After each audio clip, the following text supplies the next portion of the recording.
Chicken వేయడం ఎట్లా పండుకుంటాడు sir, అది ఉంది కదా సార్, పెట్టడానికి దాంట్లో పండుకుంటాడు. ఇట్లా అప్పుడు వాటర్ పక్కనే ఉంటాడు, అప్పుడు చెప్పొచ్చు కదా సార్. లే అట్లా బేసలేక పోతాండాలి, అట్లే పోతాండాలి. మీరు తినండి పోతానండి, మేము ఇట్లే పెంచుంటాం. వంట కూడా రోజు వేరే పప్పు సార్, ఇప్పుడు ఒకటి వేరే సార్. అది మీరు వచ్చారని తెలిసి మెనూ ప్రకారం అయితే పెట్టట్లేదు ఏ రోజు కూడా. వాళ్ళకి తెలియాలి సార్. ఈరోజు పద్దన ఎవరైనా పులగంలో చట్నీ పెట్టారు సార్, చట్నీ బదులు పప్పుల పొడి కలిపేస్తారు.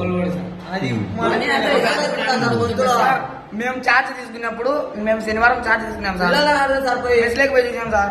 ఆ గ్రైండర్ మీరు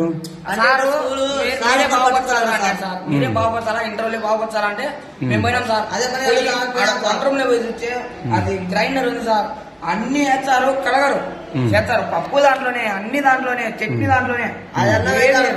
అది బియ్యం అడుగుతాను బేసినప్పుడు కొంచెం కింది పోతాం సార్, దాన్ని నూకరు సార్. అది అట్నే సార్, మీరు అంటే ఇప్పుడు చూసింటారు అట్నే వాటర్ వచ్చే స్మెల్ చూసినారు సార్. అన్నీ ఫుడ్ మేము మన శనివారం ఎక్కాం సార్, పిల్లలు పోయాడు సార్.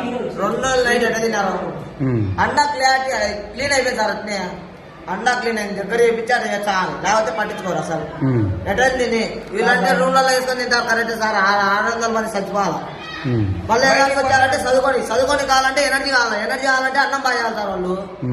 ఏమంటే చదువుకొని పోతారు, మీకేం పని అంటే ఏం పని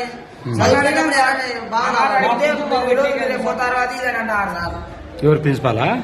అందరూ అంటారు సార్ అని కదా సార్. సార్ వల్ల అంత సార్ పిల్లలు చేస్తారు.